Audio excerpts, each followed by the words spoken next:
Good morning. Good morning. Welcome to Wednesday Wake Up. We remembered what order it was.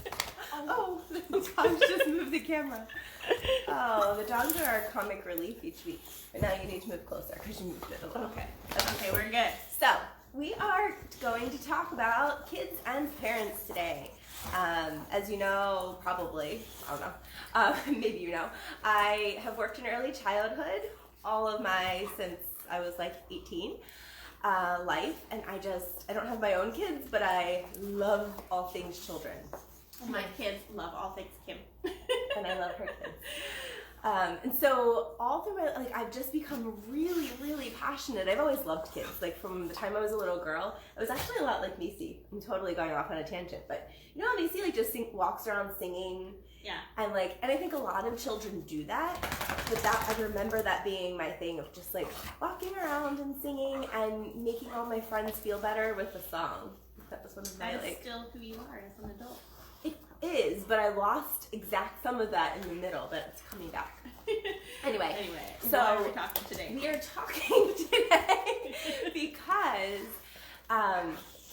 parenting.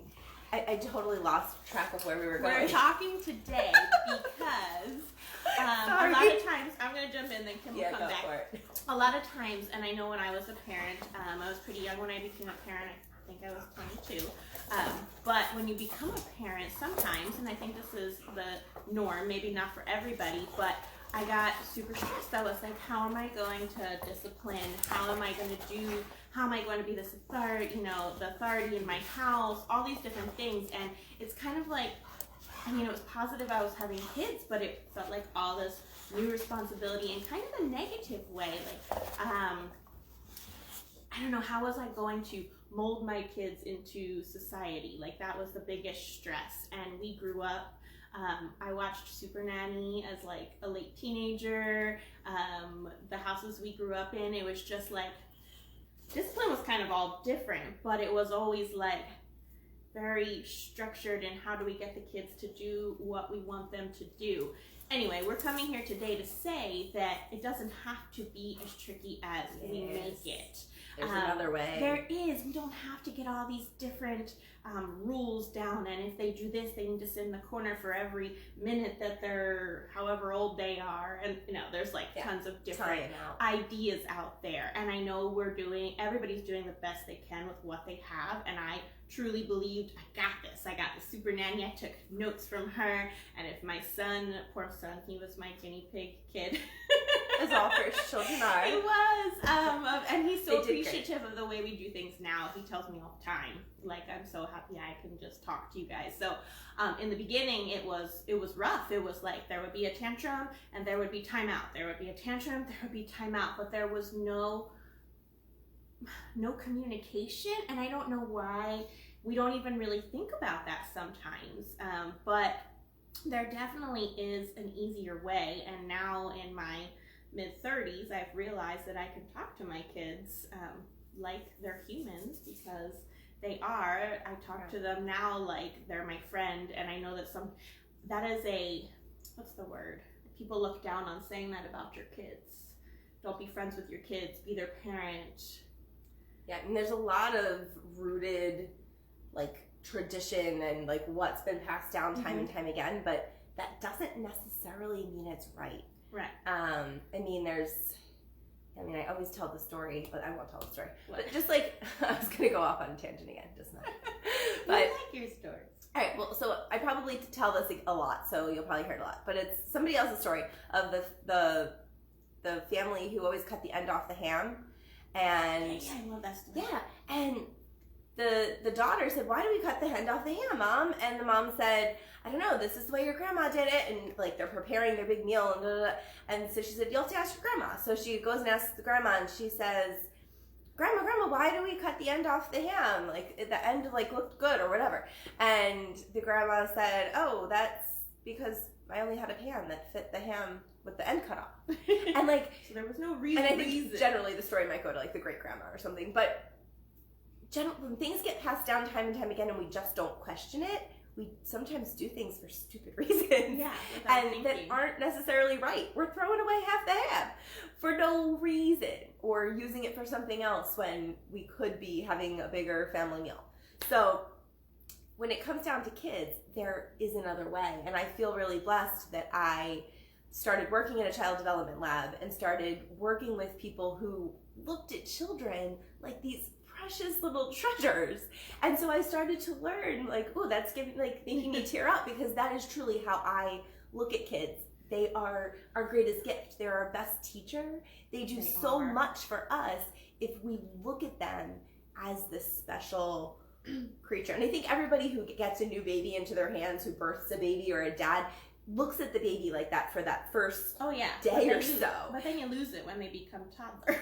Well, even as they're screaming and they're crying, and we talk about sleep training and making them eat on a schedule and doing all of these things the way we want, because we think it's right, and because we need them to fit into our society of go, go, go, work, work, work. We need to be able to sleep 8 hours, so you need to sleep at this time, where it really needs to be a compromise. And you may totally disagree, but we encourage you to listen. We're going to talk now. We're going to enter this at the end, but we're going to do a class all about parenting, and then we'll incorporate essential oils as a tool, but it's going to really be like strategies and tips and tricks. And so even if you don't have oils, you're going to get a lot out of it. It's Sunday, right? It's going to be Sunday. And we'll talk about it again at the end, but we're going to go into more details. But the point of all of it is, like, I would go into so many families' houses. I was a teacher. I've been a nanny for many, many years, and I've just done in-home childcare. I would go and babysit, but it was always much more than babysitting for me, because I'm like going into a family's house and it's just, you get to mold those kids. Right, you're like being another caregiver. You're being, like, the job of being a caregiver, of being a parent, is so special, and I look at it that way. And so I would go into families' houses, even if it was just for babysitting, and many people would have a lot of these very authoritative, like, you have to do this strict kind of rules, and without breaking that, I would just model gentler a different way. Like, the kids would be like screaming and having a tantrum and laying on the floor, and a parent might be like, get up now kind of thing, and then I would just sit down on the floor and have a conversation. Oh, you really look like you're upset about that.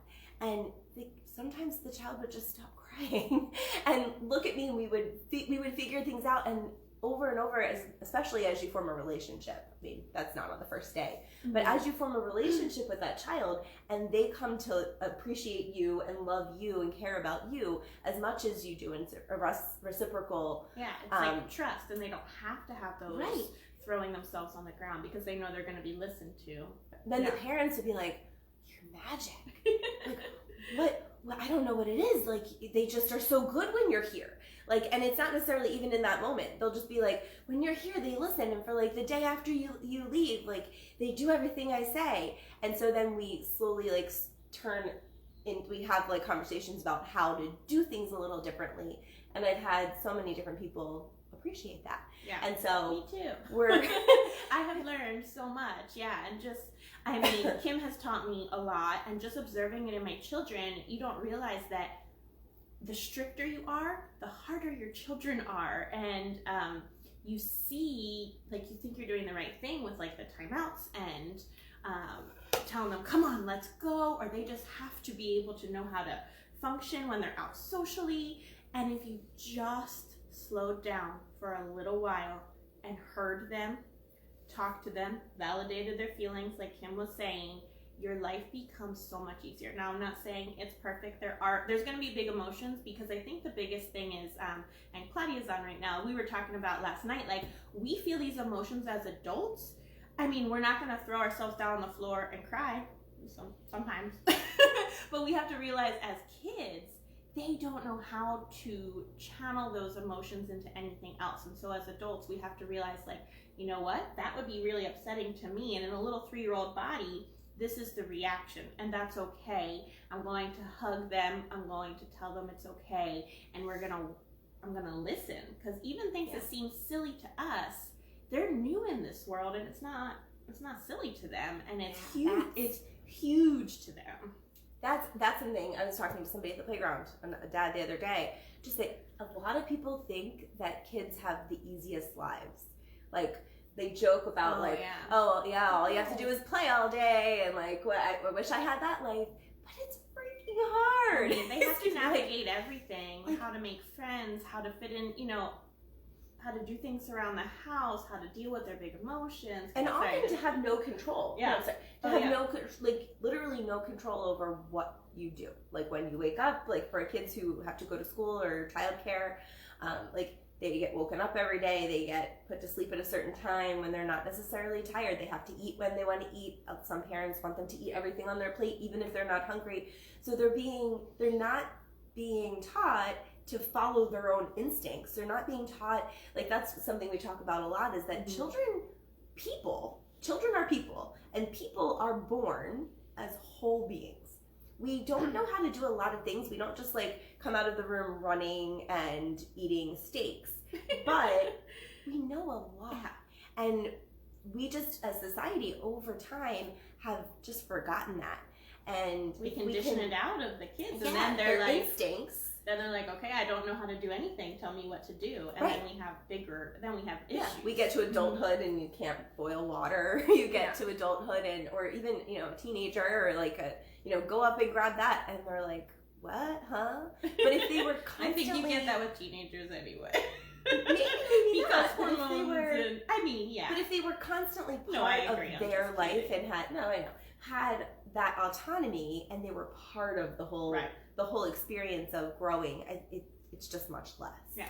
I feel like there's something else, but I overslept today. No. I think our whole point is just saying, like, treating kids like humans, because they are, and we forget that. And I think I always felt like I treated my kids like humans, but we're guilty of it, and we want to yell, and we want to be in control, and we need to take control of ourselves so that we can parent, and not so we can be part of our children's lives and they can be part of ours and model our behavior. That's the biggest thing we're going to really talk about in our class on Sunday. We're going to go into details of that, but that is life. We learn by modeling people, and that's exactly how children learn, and that's as easy, like, that's what parenting can be. Just model amazing behavior, treat other adults, smile at strangers when they come by, do your role in the house, and staying positive when you can, but also allowing your kids to see emotions are okay. And we've talked about emotions a lot, but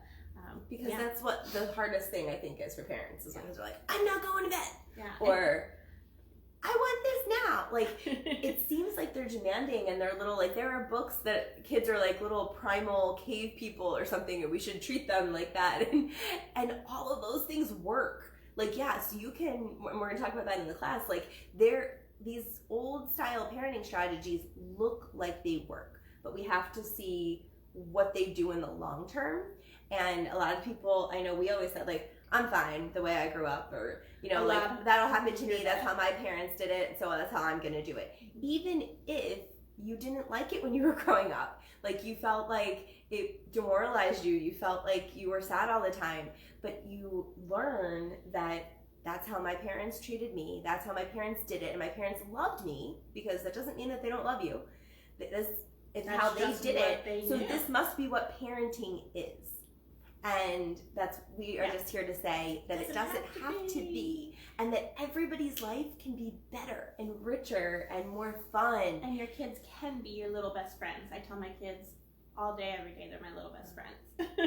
And I know we're going to get so much slack where, like, maybe nobody will say anything, but anybody who sees this might not agree. But we're just encouraging you to open your mind a little bit, to try to think of it, and try to look at kids who are parented in different ways. I know a lot of the idea is that, those are like spoiled little brats, but I don't think it's actually true. No, you see them being more generous, more kind. Yeah, if you're going out and showing them how to, like, make soup for the neighbor when they're sick, and you're being that change you want to see in the world, in yourself, you're really making change, because your kids, that's who they think life is supposed to be. Just like you thought that's what life was supposed to be when you think about your parents' parenting style. We can change the world. Being critical thinkers. Yeah. Like looking critically at everything in life. Like, why do I do this? Why? Why am I saying, no, we can't get messy? Yeah.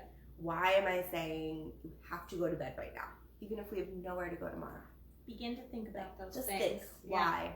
And yeah, thanks for listening to us. Yeah. But I think we really have a lot of you know, I used to think like, who am I to say all this stuff? But I think we really do have a lot of experience, and we've seen one side, and now we see more peaceful times, and we also interact with a lot of you've interacted with a lot of families. I have, and so no, I think we can talk. What do you guys think?